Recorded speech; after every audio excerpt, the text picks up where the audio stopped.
Episode 733. That Lord Grim kid isn't going to come cause trouble again, is he?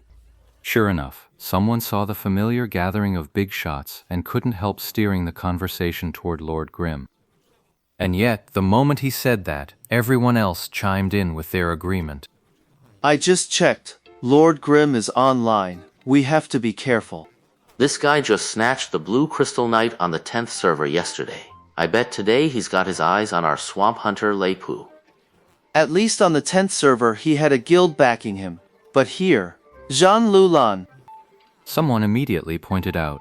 Even if they don't go for the boss, they might still team up with Deception to scavenge the leftovers. Another person raised a new possibility. We must guard against him. We must. By the end of the discussion, everyone was nodding along, having reached a consensus on how to guard against Lord Grim. But with that, the friendly and harmonious discussion came to an end. Once the matter of Lord Grim was settled, everyone started bickering again. Shouldn't we check the perimeter first, see if Lord Grim has already crept up on us? Someone suggested it, and the idea was met with unanimous approval. The atmosphere instantly turned cordial again. But just then, the Blue Creek Pavilion's guild leader, Chun Yi Lao, couldn't hold back any longer and stepped forward to speak. Everyone, is this self-deception really worth it? The crowd fell silent.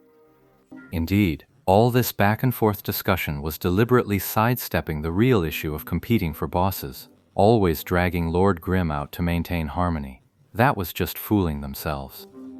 Even now, with Lord Grim to face together, the real issue, boss competition, was still unavoidable. And it wasn't just today. Fighting over bosses was the most frequent way these guilds interacted. Exposed so bluntly by old Chunyi, the other guild leaders looked a bit embarrassed. In the end, it was Jiang Yu of tyrannical ambition who stepped forward. Everyone, Elder Chunyi is right. We can't keep fooling ourselves, but I think we all understand how everyone's feeling right now. With such a powerful enemy at our side, if we start another conflict, we'll only be giving them an opening to grow stronger. So, I have a proposal. For this boss fight, can we try to find a more peaceful way to resolve it? The words peaceful resolution hung in the air, and more than a few people couldn't help but roll their eyes internally.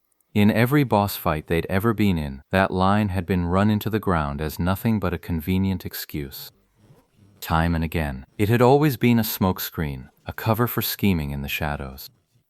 By now, everyone had grown somewhat immune to those words. As for those still preaching peace, hearing them talk felt like listening to someone announce they were about to cheat. As the guild leader himself, how could Jiang Yu not understand a situation like this? No sooner had he said this than he immediately added, Peaceful resolution? Does that sound like a joke to you? Ha! But I believe everyone here is reasonable. The fact that we've taken this step today, unlike before, means there are preconditions. Lord Grim, Heavenly Swords. I don't think anyone wants to sit back and watch those guys grow stronger. If we keep fighting over a boss now, we'll only be handing them more opportunities. Especially when we don't know if they've already infiltrated our ranks. When the competition comes, will their people be there to stir the pot? Then by all means, enlighten me. What exactly does this peaceful way look like? The Hundred Blossoms guild leader Hua Kai-je spoke up at this point, and Jiang Yu gave another chuckle. Fight. We still have to fight. But we don't have to go all out. Let's settle this boss's ownership in the arena. A few rounds. Winner takes all. What do you all say? That's a good idea. I'm in. Spring said. We've run into this kind of scheme before, but who here can guarantee that none of you will go back on your word after losing, and that this isn't just a trick to lure us away? Just then, Misty Rain Locke of Misty Rain Pavilion spoke up, her tone carrying a clear edge of displeasure. It seemed she had plenty of unpleasant memories tied to this kind of proposal. Worst case, we record this agreement and post it online. With all those netizens and players watching, I doubt anyone would still have the nerve to go back on their word. Jiang Yu pressed on, pointing out that their guilds and clubs had a collective reputation to uphold. If such an agreement were truly exposed to the public eye, they'd have no choice but to honor it. Jiang Yu's words left everyone silent, but then he himself felt the need to add more. To make sure no one tries any underhanded tricks, the losing guilds will form a protective perimeter. Anyone with ill intent gets stopped before they can cause trouble. What do you all say? Everyone realized this was to prevent any rogue players from causing trouble. With everyone watching together, it really was the best arrangement. Does anyone else have any objections? Zhang Yu asked. I agree. Misty Rainlock expressed their agreement. If this actually works, then I suggest we handle similar events this way from now on.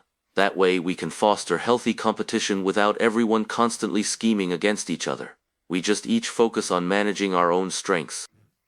I agree. Huakai looked at the flower, then nodded immediately. I agree. The last to voice his agreement was Ma Ta Shifeng of the guild Treading the Void. There was a reason these three guilds were so quick to comply. The truth was, their guild simply didn't have the overall strength to match the big three, or even the Jia dynasty, which had seen better days. Boss fights were always a numbers game, more losses than wins. Their strategy was simple: find the boss first, then strike before anyone else could react. Once it came down to direct confrontation, like today's scene, these three guilds didn't have much confidence in their own strength. But under Zhang Yu's proposed plan, this essentially became a PK match between elite teams. These guilds might not match the big ones in overall strength, but if they picked an elite team, they wouldn't fall far behind. Compared to all-out guild warfare, elite squad battles offered far more opportunities. And if this really becomes the standard competition format down the line, each guild can just focus on building up their own elite squad.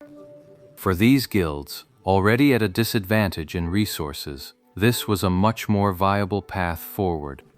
After all, when it comes to making a few individual characters powerful, whether you have 1,000 resources or 5,000 resources hardly makes a difference. The amount you can actually use probably won't even break 100.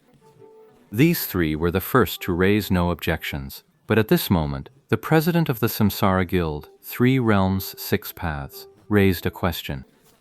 I'm curious, fellow guild leaders, which format did you have in mind for the arena showdown?